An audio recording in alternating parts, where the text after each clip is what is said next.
انبیاء کے سوا کسی کے لیے امام اور مہدی کے الفاظ استعمال نہیں فرمائے. آیت کے الفاظ یہ ہیں کہ مختلف جگہ پہ واقع ہوئی ہے. وَجَعَلْنَاهُمْ أَئِمَّةً يَهْدُونَ بِأَمْرِنَا.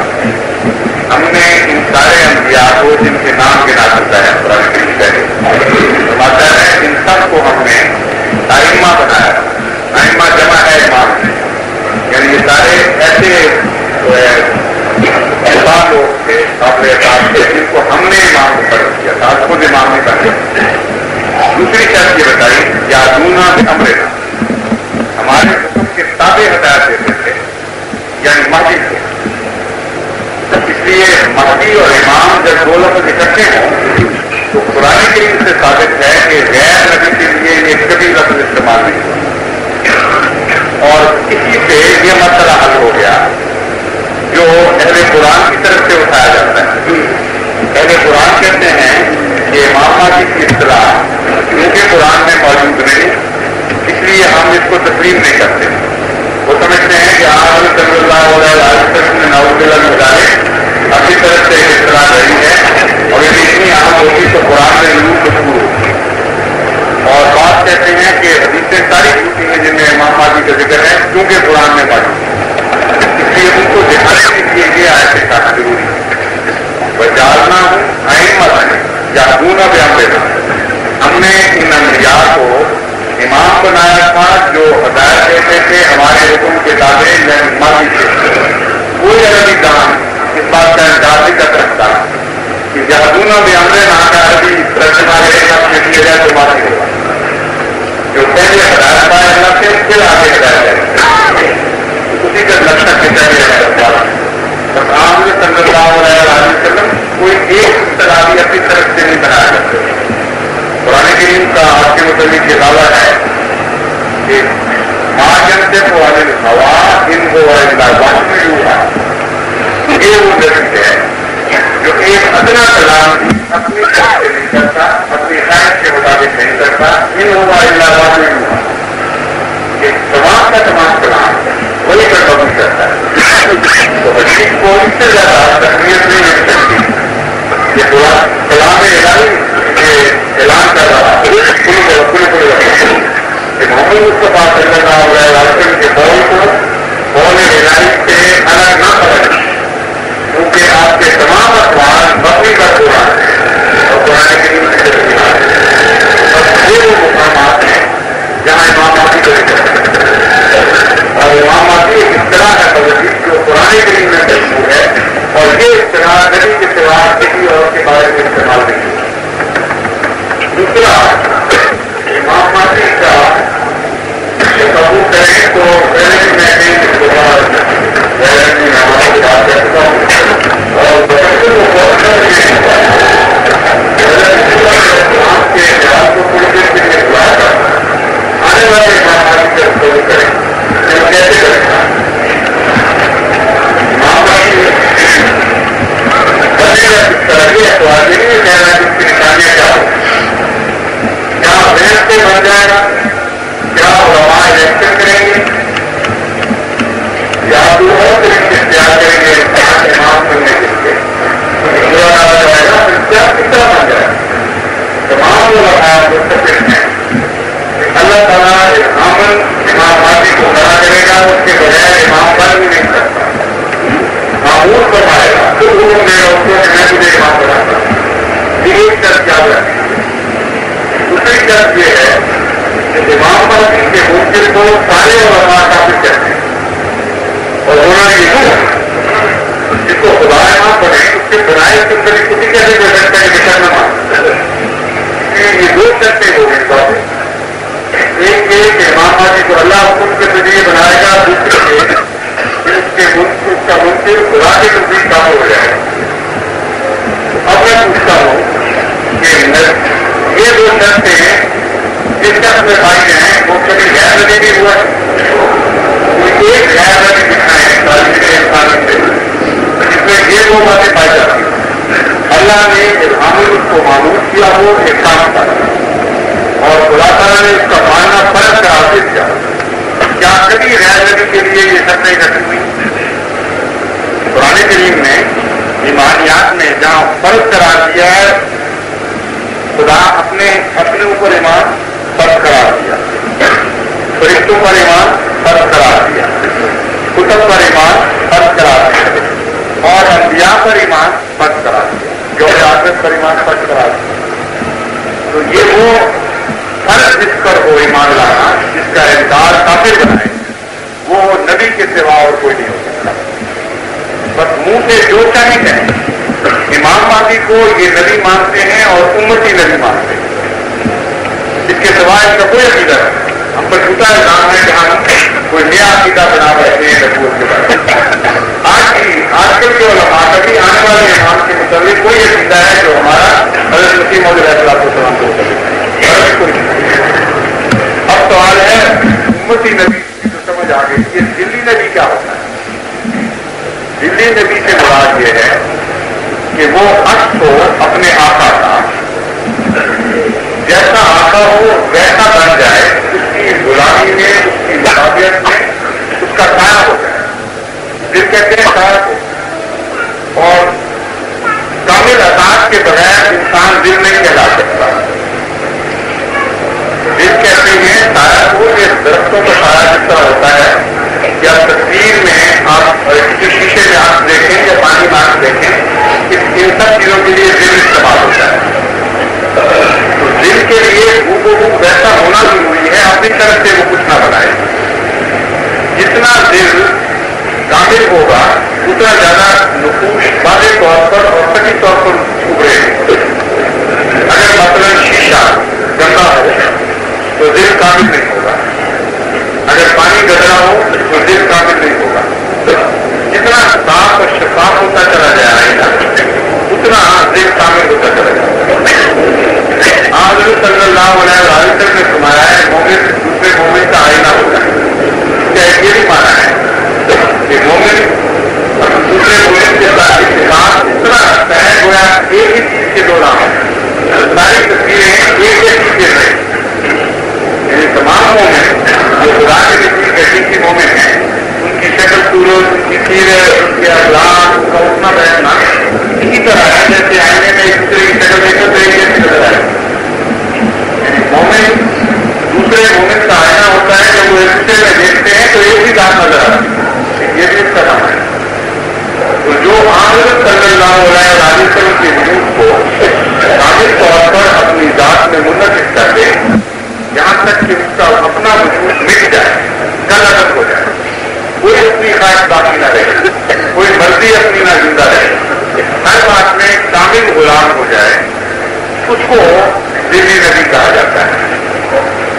یہ اصطلاح قرآن کریم میں کہاں ملتی ہے؟ ایک تو من یطع اللہ والرسول فاولئک مع الذین انعم اللہ علیہم کہ جو اللہ اور حضرت محمد مصطفیٰ صلی اللہ علیہ وسلم کی اطاعت کرے گا تو یہ چار نام رہیں گے، نبی، صدیق، شہید، صالح۔ اب اطاعت میں ادنا درجہ ہوگا تو ظاہر بات ہے کہ ادنا نام ہے، اور نسبتاً قابل درجہ ہوگا تو نسبتاً کاملے گا۔ آخری نام جو کسی آیت کریمہ نے بیان فرمایا ہے درجے کے لحاظ سے بلند تھا، وہ نبوت کا ہے۔ تو مطیع نبوت کا نام ہی ذمہ نبوت۔ پھر قرآن کریم میں اللہ تعالیٰ فرماتا ہے کہ دن والی آیت جو چرچا کرتے ہیں اس کے اولاد ساتھ چرچا کرتے ہیں۔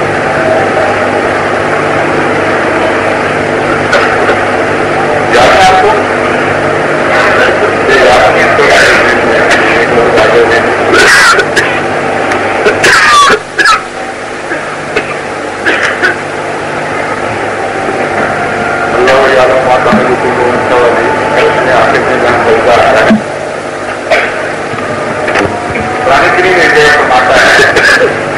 اللہ کے لیے اللہ کو سجدہ کرنے والے لوگ ہیں جو خدا کو سجدہ کرتے ہیں، اور یہ جو لفظ ہے سجدہ یہ قرآن کریم نے مختلف معنی میں استعمال کیا ہے، اور بعض جگہ ماں کا لفظ استعمال کیا ہے جس میں غیر بھی شعور چیزیں آ جائیں، یعنی کائنات کی ہر چیز اور اس میں زندگی ہو یا نہ، اور بعض جگہ من کا لفظ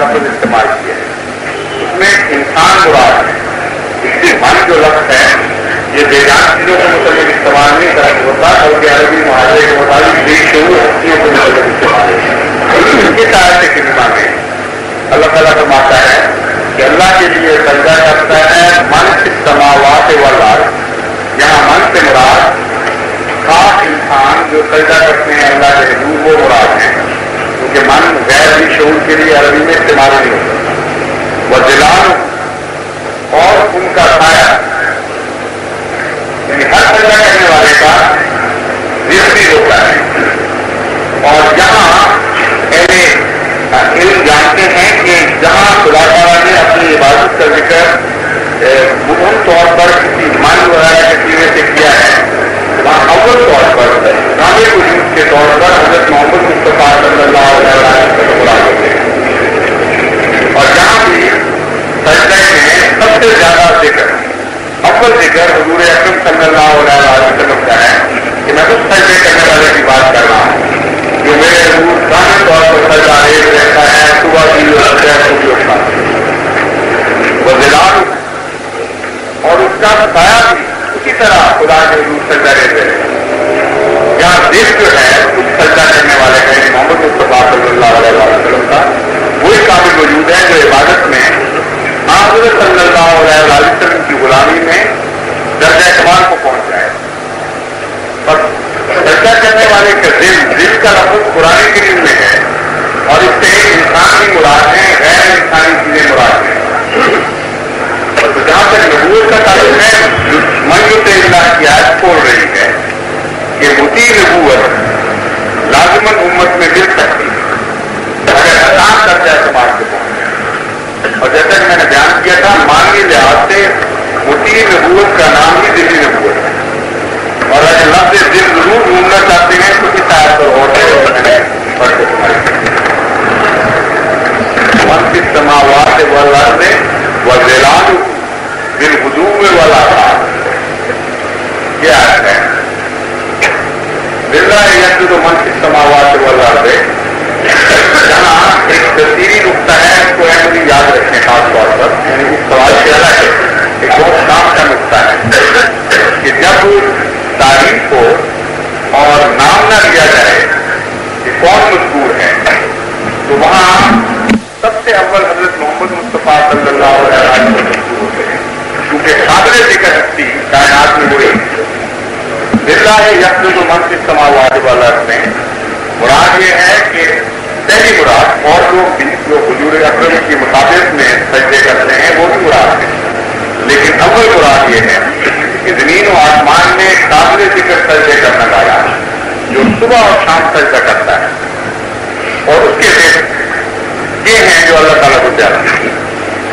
اس لیے دل کا لفظ حضور اکرم صلی اللہ علیہ وسلم کی مطابق میں قرآن کریم میں استعمال فرمایا ہے. یہ پہلے صاحب ہیں جنہوں نے کلک کہنے کی بجائے بڑی صداقت سے کام لیا ہے, اشارے کا لفظ استعمال کیا ہے. ایک مبہم کا اشارہ ہی ہے, اس سے زیادہ اس کی کوئی حقیقت نہیں.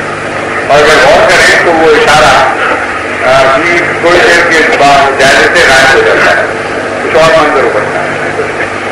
ان کی مراد سائل کی مراد ہے اس آیت سے جس میں اللہ تعالیٰ فرماتا ہے وما قتلوہ یقینا وما قتلوہ یقینا بل رفعہ اللہ الیہ. کہ یہودی جو دعویٰ کرتے ہیں کہ ہم مسیح ابن مریم کو قتل کرنے میں کامیاب ہو گئے تھے, جھوٹ بولتے ہیں.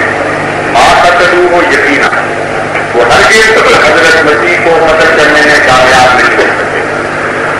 بل رفعہ اللہ الیہ, بلکہ اللہ نے مسیح کا اپنی طرف رفع فرما دیا. اس لفظ رفع سے انہوں نے فرمایا ہے کہ اشارہ ملتا ہے کہ حضرت مسیح کو جسم سمیت آسمان پر اٹھا دیا گیا. اول تو یہ کہنا غلط ہے کہ جسم سمیت کا بھی ذکر ہے اور آسمان کا بھی ذکر ہے.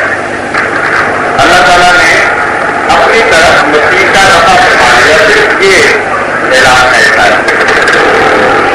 اس لیے یہ سمجھنے کے لیے کہ اپنی طرف رفع کیا ہوتا ہے, قرآن کریم سے لفظ رفع تو ہونا چاہیے. جہاں جہاں قرآن کریم میں اللہ نے کسی بندے کا رفع کیا ہو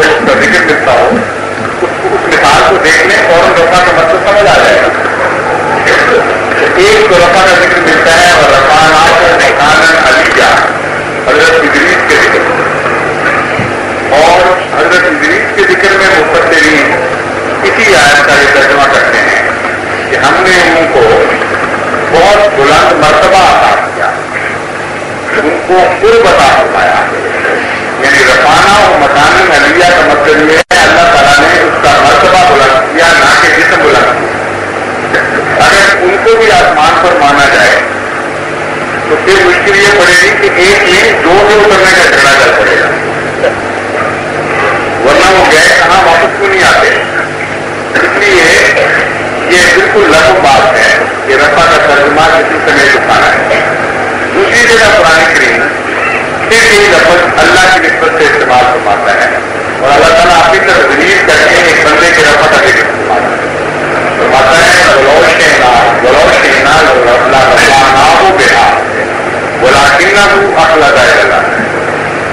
ایک بدبخت انسان جس کو علماء تاریخ سے بلند باون بتاتے ہیں، یہ اس کا ذکر ہے اور مشہور آدمی ہے جو اسی زمانے میں ولی اللہ ہوتا تھا اور اللہ تعالیٰ اس کو بلند مرتبے ادا کر سکتا تھا، اس کے اندر صفات موجود ہے۔ اس کا ذکر کرتے ہوئے خدا تعالیٰ فرماتا ہے اس کی صفات کے نتیجے میں اگر ہم چاہتے تو اس کا رفع فرما لیتے، ولیکن نہ اصلہ کا ارادہ، لیکن وہ بدقسمت زمین کی طرف جھک گیا اور اس رفع سے انکار کر دیا۔ تو لوٹ کہنا کہ یہ پتہ چلا کہ اللہ تعالیٰ چاہتا تب ہے اگر بندہ بھی چاہے، یعنی رزق کو رزق دینا اور نیکی عطا کرنا محض اللہ کے چاہنے سے نہیں ہوتی۔ اللہ تعالیٰ نے یہ قانون بنا رکھا ہے کہ اگر بندہ بھی چاہے گا تو وہ رفعت عطا فرمائے گا، بندہ نہیں چاہے گا تو نہیں دے گا، دونوں کی مرضی ضروری ہے۔ اس آیت میں بھی خدا تعالیٰ فرماتا ہے ہم اس کا رفع فرما لیں گے، لفظ رفع ہی ہے اور اللہ کی طرف دلیل ہے اور متفق بنا ہے، تمام علماء اس کا ترجمہ کرتے ہیں اگر اللہ تعالیٰ چاہتا تو اس بندے کو قرب عطا فرماتا، اس کے درجات بلند کرتا، لیکن اس بدبخت نے زمین کا کیڑا بننا پسند کر دیا اور زمینی چیزوں کو اپنے لیے اگر ظاہری نقشہ دیکھا جائے تو یہاں زیادہ قریب ہے یہ بات کہ ظاہری رکھا پڑا ہے، کیونکہ اللہ تعالیٰ فرماتا ہے وہ لوٹ کے نہ رکھا نہ ہو گیا بلا کی نہ عقل جائے گا، زمین میں گزرنے کی کوشش اور آسمان کو اٹھایا جانا یہ دونوں ایک دوسرے کی متضاد چیزیں ہیں۔ اس لیے اگر زمین میں گھسنے کے مقابلے پر رفع کا لفظ استعمال کیا جائے تو جسم سمیت اٹھانا زیادہ قریب ہے، لیکن علماء یہاں ترجمہ نہیں کرتے۔ قرآن کے بعد ہمارے لیے حضرت صلی اللہ علیہ وسلم کے اقوال کے سمجھ صلی اللہ علیہ وسلم نے دو مرتبہ انسان اور خدا کے تعلق میں لفظ رفع استعمال فرمایا اور دونوں جگہ مسلم ہے تمام علماء کو کہ ترجمہ قرب الہی نہ کہ جسم سمیت اٹھانا۔ ایک یہ موقع پر فرمایا کہ خدا کا وہ بندہ یہ اختیار کرتا ہے رفع اللہ الاستماعی تعلق، اللہ اس کو 7ویں آسمان پر اٹھا لیتا ہے زنجیر کے ذکر۔ اب بتائیے 7ویں آسمان کا بھی ذکر اور زنجیر بھی اتر رہی ہے جسم کو لپیٹنے کے لیے، صاف پتہ چلتا ہے کہ جو مادی رفع کا ذکر ہے وہ زنجیر اترے گی اور جسم کو ماں مون کے اٹھا کے 7ویں آسمان کو لے جائے گی۔ اس سے زیادہ کرینہ اور کوئی نہیں ہو سکتا جسمانی رفع کا ترجمہ کرنے کا، لیکن تمام علماء بالاتفاق جو اس کا ترجمہ کرتے ہیں وہ یہ کرتے ہیں کہ اللہ اگر چاہتا تو اس کے درجے بلند فرما لیتے اور 7ویں آسمان تک رحمتیں عطا فرماتے، یعنی روحانی رحمت۔ ایک عالم بھی دنیا میں ہوتا نہیں پیدا ہوا جو اس کا ترجمہ یہ کرے کہ خدا تعالیٰ اپنے منقطع مزاج بندوں کو لپیٹ فرما کے زندگی میں آسمان پر لے جاتا، نہ کبھی کوئی اس طرح لپیٹا ہوا گیا ہے نہ کوئی عقل والا اس قسم کا ترجمہ کرتا ہے۔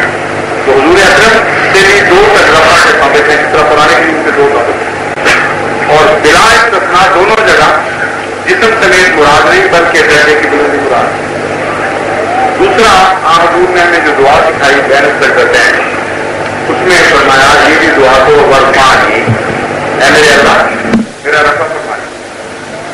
اب بتائیے اللہ رفع فرما رہا ہے بندے کا, اور کبھی دو پہلوں کے درمیان کو راج ہوتا ہوں آج دیکھا ہے یہ ایسی دعا سکھائی جو اوپر سے محمدیہ میں کسی کی سنی نہیں جاتی. آج تک یہ واقعہ نہیں ہوا کہ دو پہلوں کے درمیان سے آدمی اٹھا گیا. اور کیا کوئی عالم بندہ خدا کو حکومت محمدیہ کو بتائے کہ وہ نعوذ باللہ میں جانا؟ تو جہالت کی باتیں ہیں ایسے ترجمے کرنا جو قرآن اور سنت کے خلاف 100% استعمال قرآن اور سنت کا یہ کہہ رہا ہو کہ خدا فاعل ہو بندہ مفعول ہو اور رفع استعمال ہے تو مراد روحانی رفع ہے, قرب الہی ہے, نہ کہ جسمانی رفع. اور عیسیٰ علیہ السلام کی دفعہ اقرار کریں کہ قرآن اور رسول کے محاورے کے خلاف کہ وہاں ہم نے لفظ کا دفاع کرنا اور یہ اقرار ویسے بھی بیکار ہے. یوں ہی ایکسرسائز فیوٹیلیٹی جس کو کہتے ہیں انگریزی میں کہ مفت کی بیکار کوشش ہے, سر ٹکرانے والی بات ہے. قرآن اس کی اجازت ہی نہیں دے گا. بات وہ ہے اپنی ذات میں کافی ہے اس خیال کو رد کرنے کی, کیونکہ وہاں اللہ تعالیٰ فرماتا ہے اللہ نے اس کو آسمان کی طرف نہیں اٹھایا, اپنی طرف اٹھایا. جس طرح کوئی چیز جاتی ہے اس کی صرف معین ہونی ضروری ہے ورنہ حرکت جا نہیں سکتی. میں بار یہ سمجھا چکا ہوں کہ میں اپنی طرف بلاؤں کسی کو کہ آپ میری طرف تشریح کر کے فاروق عالم کیا پڑھا ہے فاروقی صاحب آپ کا کیا نام ہے عالم فاروقی نبی عالم فاروقی آپ کو میں آواز دوں کہ آپ میری طرف آ جائیے. آواز آپ کا تم کہنا اور سمجھنا ہے میری طرف کیا ہے تو آپ نہیں نہ جائیں گے. آپ کو سمجھنا ہے کہ آواز کدھر سے آ رہی ہے کان خراب ہو تو آپ کدھر جائیں گے.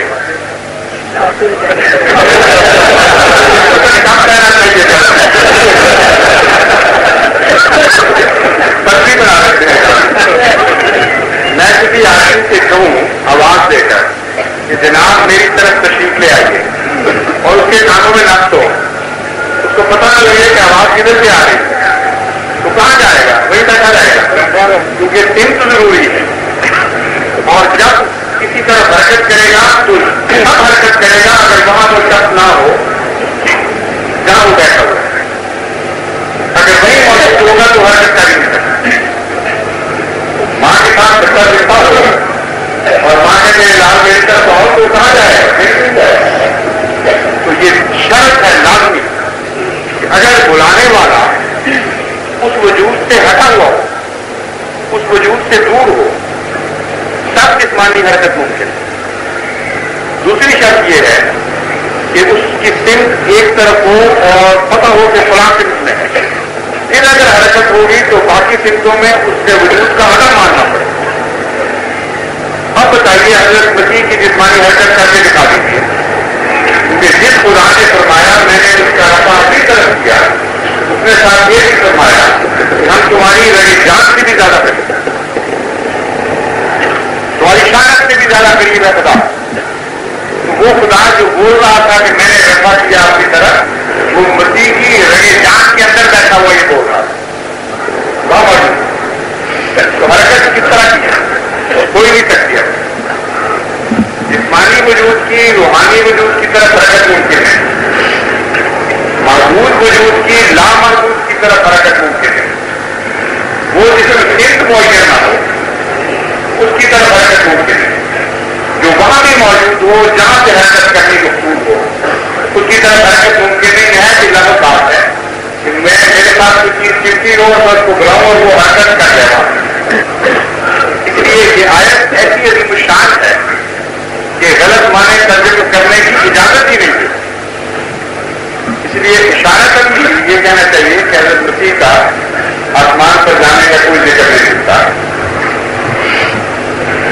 واپس نام کے بھی کوئی نبی بنی اسرائیل میں گزرے ہیں اور واقعہ ان کا بازار کشمیر میں ہے. یوز آصف نام ایک نبی کا بازار کشمیر میں ہے. یہ تو مسلمہ امر ہے, تاریخ کشمیر سے ثابت ہے. دنیا کے اور موقع دین کی تسلیم کرتے ہیں آصف نامی ایک شخص جو نبی کا دعوے دار تھا، وہ کشمیر سری نگر محلہ خانیار میں مدفون ہے۔ دوسری تاریخی حقیقت جو حضرت مسیح موعود علیہ السلام نے دنیا کے سامنے پیش کی مسیح ہندوستان میں کتاب کے اندر بڑی وضاحت وہ یہ تھی کہ یہ وجود راجا شالبان کے زمانے میں تھا۔ راجا شالبان نے یوز آصف کو پہلی دفعہ دیکھا اور راجا شالبان حضرت مسیح کا ہم اثر، یہ بھی مسلمہ تاریخی ہے، ایک ہی زمانہ ہے۔ یوز آصف کو اس نے دیکھا اور تاریخ یہ لکھتی ہے، ہندو تاریخ، کہ وہ اس ملک میں اجنبی تھا۔ وہ لفظ جو استعمال کیا ہے وہ غیر ملکی کے لیے سنسکرت میں استعمال ہوتا ہے کہ راجا شالبان نے ایک غیر ملکی کو ایک شکار کے دوران دیکھا اپنے وطن میں، جو ایک بزرگ انسان تھا جس کے ساتھ کچھ لوگ ہیں۔ اس نے اس سے اس وجہ سے کہ جو غیر ملکی ہمارے ملک میں آیا ہے اس سے پوچھا کہ تم کون ہو؟ اس نے جو جواب دیا وہ یہ تھا کہ میں خدا کا نبی ہوں۔ دوسرا جواب اس نے یہ دیا کہ مجھے میری قوم نے ظلموں کا نشانہ بنایا اور قریب تھا کہ میری جان نکل جاتی ہے ظلموں سے، مگر اللہ تعالیٰ نے مجھے اپنے وعدوں کے مطابق بچا دیا اور میں وہ وطن چھوڑ کر ہجرت کر کے تمہارے پاس آ گیا۔ راجا شالبان نے پوچھا آپ کے مذہب کا نام کیا ہے؟ انہوں نے اس یوز آصف نے جواب دیا محبت۔ مسیح کا زمانہ ہے، ایک جگہ سے غائب ہوتا ہے ظلموں کرے اور دوسری طرف ابھرتا ہے، اور اس کے سوا پوری تاریخ عالم میں کسی نبی نبوت کے سلسلے کا ذکر نہیں ملتا یوز آصف کے نام سے سلسلہ نبوت ہے اور محبت نام بتاتا ہے۔ اور اس کے آنے کے بعد بدھ مت میں جتنی کتب ملتی ہیں اس کے 1000 سال کے بعد وہ بہنیں کی بدھ مت کا وہ نقشہ کھینچنے لگ جاتی ہیں جو اتنا لکھتا ہے، یہاں تک کہ سواری کی کہ پیٹ سے پیدا ہونے کا ذکر بھی بدھ مت کی کتابوں میں ملتا ہے، لیکن کس واقعہ کے بعد اس سے پہلے تو یہ ساری باتیں بتا رہے ہیں کہ جماعت احمدیہ کا جو موقف ہے کہ یوز آصف جیزس ہی تھے، اول تو یہ چین میں بدل جاتی ہے۔ اگر ایک لفظ کے طور پر پڑھیں تو یوزر اور جیزس ایک ہی چیز کے دو نام ہیں، اور اس کے علاوہ بھی کچھ ترجیحات ہیں، دو لفظوں کے مرکب بھی بتایا گیا ہے اور حضرت مسیح موعود علیہ السلام نے اس پہ علمی بحث فرمائی ہے۔ تو ہمارا یہ عقیدہ ہے جو فرق پر مبنی نہیں بلکہ تاریخی عقائد اور شواہد پر مبنی ہے کہ یوز آصف حضرت مسیح سے یعنی جیزس جو ظلموں و ستم سے اللہ تعالیٰ کی طرف سے موزانہ طور پر بچائے گئے، ہجرت کی، پھر کشمیر میں آئے اور کشمیر میں اس لیے آئے کہ جہاں بنی اسرائیل کے گم شدہ قبائل آپ سے پہلے آ چکے ہیں اور قرآن کریم ان کو رسولن الی بنی اسرائیل بیان فرماتا ہے۔ اس لیے بنی اسرائیل کے قبائل میں نبوت کو کامل مکمل کرنا، اس پیغام کو پہنچانا یہ آپ کے منصبی فرائض میں داخل ہے، بس آپ کا یہاں آنا تعجب بغیر بھی نہیں۔ اور قرآن کریم کی ایک آیت بھی کشمیر کی طرف واضح انگلی اٹھا رہی اور واقعہ سلیب کے بعد آپ کا جانا بتا رہی۔ وہ آیت یہ ہے وَأَوَيْنَا هُمَا وَجَعَلْنَا الْمَسِيحَ ابْنَ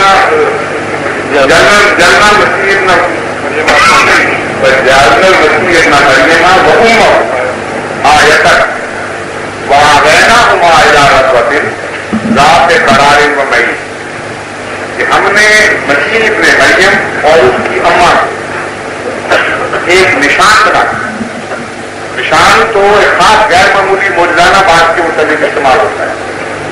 وہ کیا موجودہ ادا کیا آوینا ہوا، ہم نے ان کو بچا دیا اور بنا دیا علا رقبہ دن ذات کرانے و نہیں ایسے ٹیلوں اور پہاڑی علاقے کی طرف جو جس میں چشمے بہتے تھے اور وہ پرسکون جنت نما جگہ۔ اب یہ دیکھ لیجیے کہ آوینا کا لفظ غیر معمولی خطرے سے پناہ دینے کو کہتے ہیں، خطرے اور فکر کے مقام سے بنا دینے کو اوینا کہتے ہیں عربی. تو واقعہ شدید ہی تو وہ وقت ہے جب حضرت مسیح کو سب سے بڑا خطرہ کرتے ہیں. اور پھر ساتھ یہ بھی فرمایا اوینا ہما، حضرت مریم اور مسیح دونوں کو بنا. تو پتہ چلا کہ وہ دونوں وہاں سے ہجرت کر کے کسی ایسی جگہ چلے گئے ہیں جہاں چشمے بہتے ہیں، جو پہاڑی علاقہ ہے اور پرفضا مقام ہے، پرسکون مقام. یہ کشمیر بھی ہو سکتا ہے اور جگہ بھی ہو سکتا ہے. مگر حضرت عیسیٰ نے بھی بائبل میں ایک انگلی اٹھائی ہے اپنی ہجرت کی طرف. ان دونوں انگلیوں کا مقام انتقال جہاں یہ دونوں اشارے مل جاتے ہیں وہ کشمیر بنتا ہے. کیونکہ آپ نے فرمایا کہ میں تمہیں چھوڑ کر بنی اسرائیل کی گمشدہ بھیڑوں کی طرف جانے والا. یہ واقعہ شریف سے پہلے آپ نے اپنی قوم کو بتایا میں کہاں جاؤں گا. آپ نے فرمایا بنی اسرائیل کی گمشدہ بھیڑوں کی طرف. بس وہ قبائل جو آپ سے پہلے ہجرت کر گئے تھے فلسطین سے اور دوسرے علاقوں میں چلے گئے تھے، وہاں حضرت مسیح کو تلاش کر رہے تھے. اور ان قبائل کی بنا گاہ پہ اگر قرآن کی صفات ملتی ہوں تو لازمن وہی جگہ ہے. بنی اسرائیل کے مطابق یہ بھی مسلمہ ہے، عیسائی محمد کی تسلیم کرتے ہیں کہ بنی اسرائیل افغانستان میں بھی پائے جاتے ہیں اور کشمیر میں بھی پائے جاتے ہیں. کشمیر پر یہ نقشہ پورا آتا ہے جو قرآن کا نقشہ ہے. اس لیے لازمن وہی جگہ ہے جہاں حضرت مسیح کو ملنا چاہیے اور آپ کی والدہ کو ملنا چاہیے. اور یوز آفر کا مسیح کے زمانے میں ہونا اس کا یہ کہنا کہ میں اپنی قوم سے ہجرت کر کے آ گیا ہوں اور نقشہ ہوئی کھینچنا، اپنے وجہ کا نام محبت بتانا اور قرآن کریم اور بائبل کے لیے اشارے مضمون کو مکمل کر سکتے. کہتے ہیں جماعت کو اقلیت قرار دینے سے پہلے ایک احمدی بچی کا نکاح غیر احمدی سے نہیں ہو سکتا تھا، جبکہ اسلامی شریعت ایک ہی تھی. کیوں؟ اس کا جواب یہ ہے کہ آپ کو تعلیم میں صرف احمدی کا سوال نہیں ہے. تمام غیر احمدی فرقے جو فتوے شائع کر چکے ہیں مسلمہ ایسے اپنے بزرگوں کے جن کو واجب الخاص تسلیم کرتے ہیں، ان کی روح سے کسی مسلمان فرقے کی لڑکی کا نکاح کسی غیر دوسرے فرقے کے مرد سے نہیں ہو سکتا، بلکہ کسی مسلمان فرقے کے مرد کا نکاح بھی کسی دوسرے فرقے کی لڑکی سے نہیں ہو سکتا. صرف یہ نہیں، جماعت احمدیہ اور ان فتووں میں ایک فرق ہے جس کو یاد رکھیں. جس کی روح سے جماعت احمدیہ صرف ایک ہی فرقہ تھا جس پر یہ اعتراض ہے. کیونکہ جماعت احمدیہ کے نزدیک اگر یہ اجازت میں